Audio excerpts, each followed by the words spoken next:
Hello guys, it's Shrimp Time here, and today we start another English playlist, English episode, not only about shrimp keeping.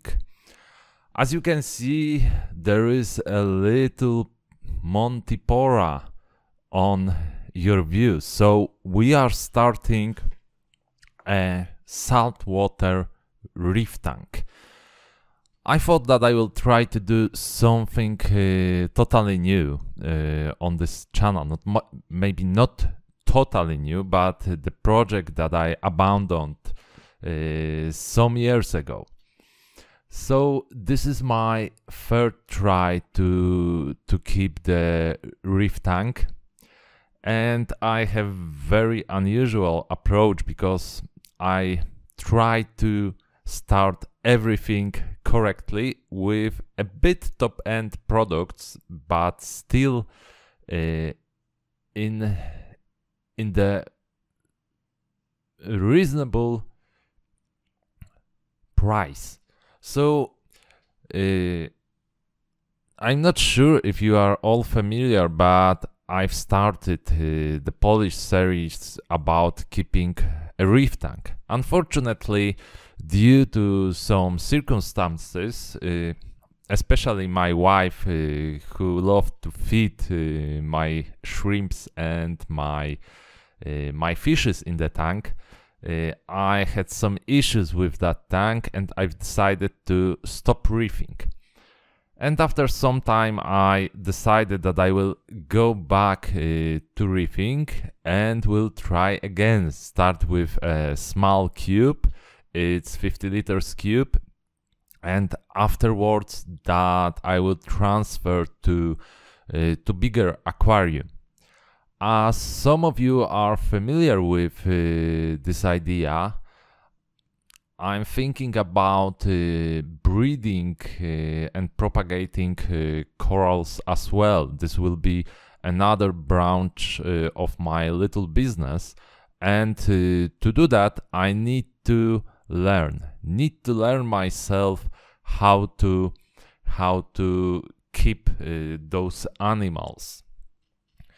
One reason is economical. The second reason is my idea of helping a bit to the ecology, because if we will provide the right amount of specimens, the right amount of corals to the society that is keeping those beautiful reefs in their homes, then we will be maybe able to prevent the destruction of the reef. So let's talk about this little tank.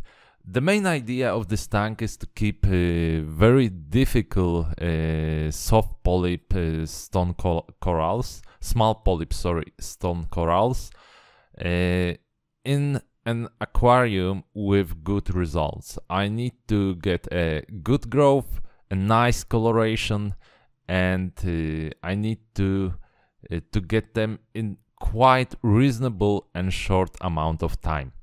I know that there are some factors that need to be considered to achieve those goals, like very good lighting, very nice filtration in the tank, etc.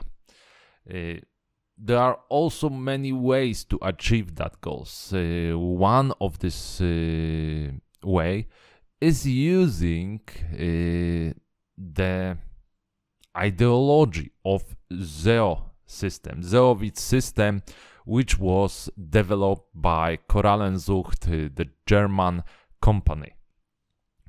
Unfortunately, the tank with the size of about 200 liters, with all the requirements for keeping those SPS corals, needs a lot of money. And due to my previous failures, I decided that before I will invest that big amount of money, I will try it small.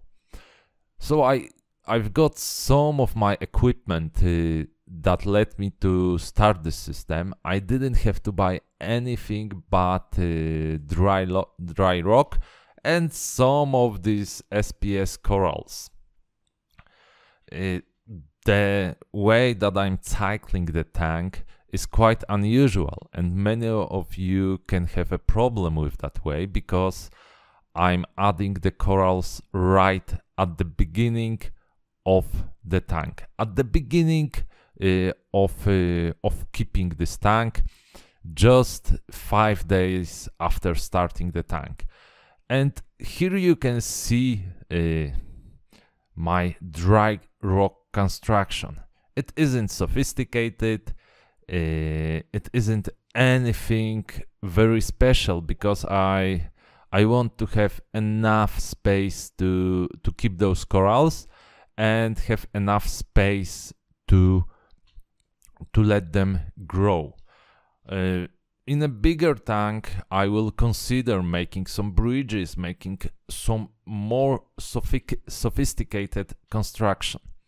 As you can see, I also started this tank with dry rock, not with a living rock, which is mostly recommended. In my opinion, many of us will start the tank with dry rock. Firstly, because of the price of living rock and the problems with getting it. Secondly, because the living rock is acquired from the reef. So there are some ecological arguments that say it's better to age your rock and start your rock without infiltrating the reef. As you can see, this tank is bare bottom. We don't have any of the sand. I think that sand can make some things harder for SPS tanks, although it got a lot of benefits in starting the tank. The living sand can enhance your cycling process. It can also gather the detritus and all the pollutions in the tank. So the start with sand can be easier, but on the other hand, the SPS corals need high water flow. In this tank, if we would put some centimeters of sand, the sand would be thrown by the pumps in the tank. So this is why I've decided that keeping this tank bare bottom, or at the beginning with bare bottom, because afterwards I'm planning to put some LPS corals like Anthanastrella or Favia or Favitas on the bottom, so that it will encrust the whole tank, hopefully. Another interesting thing is that this tank is without the sump. I think that sump is something great. It is very beneficial to keep your tank with the sump, but as I said to you, I'm trying to keep those things simple, and this is why this build doesn't have sand.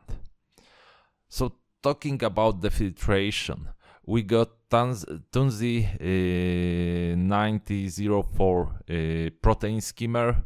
This is my skimmer that I owned for a couple of years, and I think that for this starting reef, it's the best skimmer you can get. It's just a workhorse, and it has got very easy construction that you can clear easily, that you can open and do everything you want with it, and it runs for about 3 years at least, and nothing is happening with this protein skimmer. As you can see, we get good aeration, and it is also required because of using the Zeovit system, which is carbon supplementation to your tank, and which needs those excess bacteria to go away. We got also our cascade filter. It's TDAL from Seachem. I think it's TDAL 70. As you can see, it goes way to the bottom, and there it goes. It takes the water in. We got zeolite, of course, the zeolite stones inside, and we got some filtration media.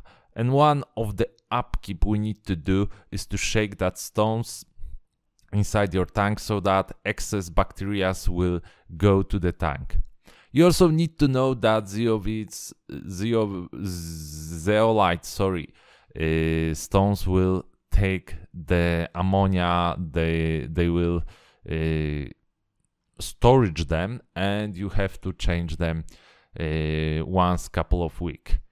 Here we got the pump. It's Yebo RW4, I think, and we got AquaL heater. It's about 100 watts. As you can see, the bare bottom, and that the cycling hasn't started yet because the stone is pure white. I think that I will show you. Oh, and the light. This is iPrime HD light. Very good light in my opinion for this type of tank. I think that if we'll get a lot of corals inside, a lot of growth, we will have some problems with light deficiency. But for now, AI should be enough.